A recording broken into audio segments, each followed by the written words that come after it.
Hi everyone, founders, CEOs, and leaders tuning in.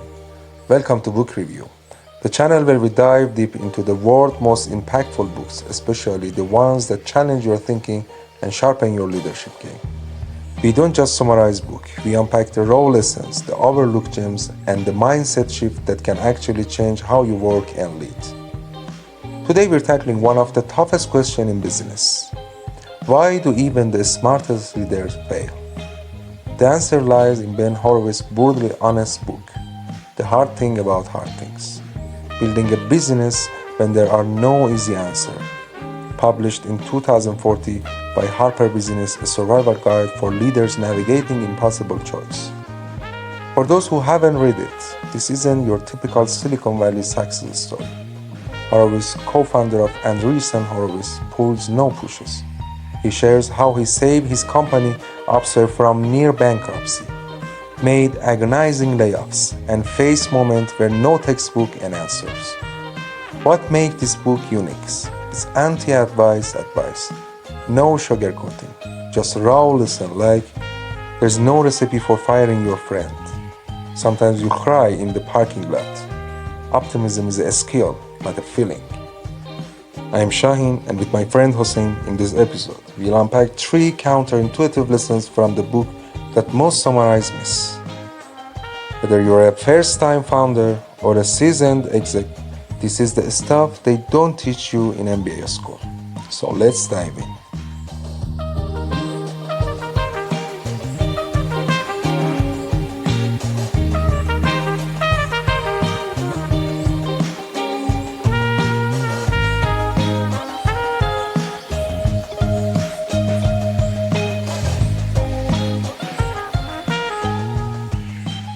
Okay, let's get real for a minute. You know that moment when everything's on fire and you're supposed to have the answers, but you're just stuck? That's where Ben's story hit home. So picture this, it's 2001, his company Upstart is bleeding cash. He's got 30 days to fix it or everyone's unemployed. And here's the kicker, no management book prepares you for this. He writes, firing people is like dropping napalm. You do it because you have to, but damn, it burns. Ever had to make a call like that, where no matter what you choose, someone gets hurt? That's the first thing nobody tells you about leadership. There's no playbook, no sugarcoating. But here's what I love. He admits he ugly cried in his car afterward. Not some stoic hero, just a human trying not to wreck his team's trust. And this next part is brutal. A founder friend once told me, when we almost went under, my co-founder stopped talking to me. My wife thought I was reckless. I never felt so alone. Sound familiar? Ben calls it the solitude of command. You can't vent to your team. You can't scare your family. So you sit there, choking on your doubts. But here's the twist. That's loneliness. It's not a bug, it's a job. The minute you start complaining, people panic. So you swallow the fear and keeps going. Now my favorite moment, the darkest hour. Ben gathers his team and says, guys, we're probably gonna die, but until we do, we'll fight like hell. And you know what happened? Morale skyrocketed. Why? Because he traded fake positivity for brutal respect. It's like when your gym buddy says, yeah, this workout gonna suck, but we'll do it together. That's the only kind of hope that works. Alright, now we're getting into the meat of this book, the part when Ben Horowitz stops just telling war stories and starts handing us the actual tools. If the first half was about why leadership is hard, the next section is about how to survive it. Ben Horowitz has the fascinating distinction between 2 types of CEOs, the peacetime CEO and the wartime CEO. A peacetime CEO thrives when things are going smoothly. Growth is steady, the market is friendly, and the company can focus on culture, systems, and scaling gradually. But a wartime CEO, that's the person who steps in when everything's on fire. Cash is running out, competitors are circling like sharks, and every decision might lose your half your team. In those moments, there is no room for endless strategy meetings or waiting for consensus. You need to act fast, decisively, and sometimes ruthlessly. Horowitz is a powerful example. When he had to lay off one-third of his company, he didn't delegate it to HR. He did it himself. He shut down entire departments once that still had a bit of hope because survival demanded it. And here's where it gets real. He didn't hide behind nice words or polished statements. He told his team the truth. Straight up. Either we do this or we all go home. A great real-world example, during the 2008 financial crisis, countless startups had to make impossible choices. Airbnb was barely off the ground and investors weren't bidding. So what did the founders do? They start selling cereal boxes, literally branded as Obama's and Captain McCain just to stay afloat. It wasn't about pride or big vision. It was survival. That's wartime thinking. Bottom line, in crisis, a successful leader isn't the one who keeps everyone happy. It's the one who makes the hard call, no matter how painful, and stands by the consequences.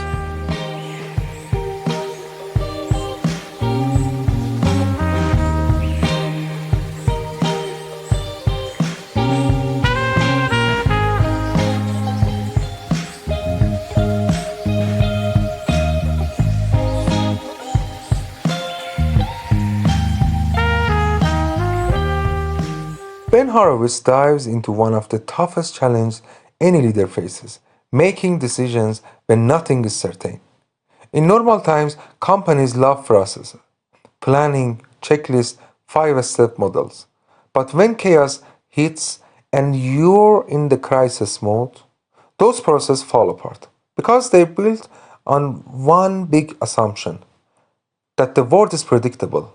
And in a crisis, predictability is gone. That's when Ben suggests a different approach, principle-based decision-making.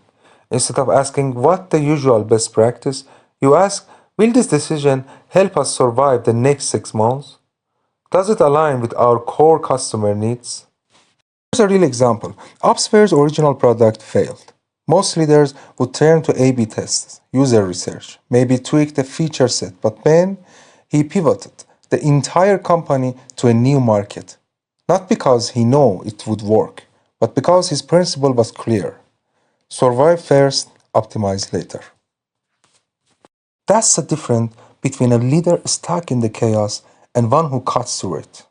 In the middle of uncertainty, processes slow you down, but clear principles, they guide you, even in the dark. In the section The Art of Giving Feedback to High Performers from the book, Horowitz dives into a tricky but crucial leadership skill: how to be honest and timely when dealing with your strongest team members. If there's one thing many leaders shy away from, is giving feedback not to underperformers, but to the stars on the team. You might think they're doing great, so why rock the boat? But this is exactly where real leadership shows up. Great performers want to grow, and the only way they do is through clarity, not just praise. Horowitz emphasizes that avoiding feedback in the name of politeness or fear of pushbacks is actually unfair to them and to the company. Real world example: imagine you have a top engineer who consistently delivers results, but in meetings they dominate conversations and shut others down. Everyone sees it, but no one says anything because, hey, the guy ships code like a machine.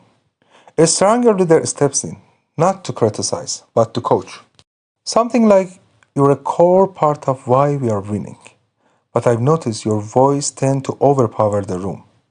What if we made a space for quieter teammates who might have valuable input too? That's not punishment, it's leadership. You're not just managing work, you're building a team that trusts you to care about long-term success, not just short-term output. The takeaway: don't confuse silence with support. Even high performers need guidance, and the best one will thank you for it later. Ben Horowitz puts it bluntly: 80% of your energy goes to 20% of your team, and not the good kind, the difficult ones. And man, if you've led a team, you felt this. These aren't just underperformers. Sometimes they're your most talented people, brilliant but exhausting, always challenging decisions, stirring up tensions, draining morale. It's what Ben calls the grim calculus of leadership. Sometimes you have to make a decision that feels wrong on paper, but is absolutely right for the team. For example, I knew a founder who had a rockstar engineer, technically unmatched but toxic. He slowed meeting down, second guessed every lead, made others dread showing up. The result? 3 of their top performers quietly left within months. The founder finally pulled the plug, mid-product launch. It wasn't easy, but it was necessary. Because in leadership, protecting your team's energy is just as critical as hitting metrics.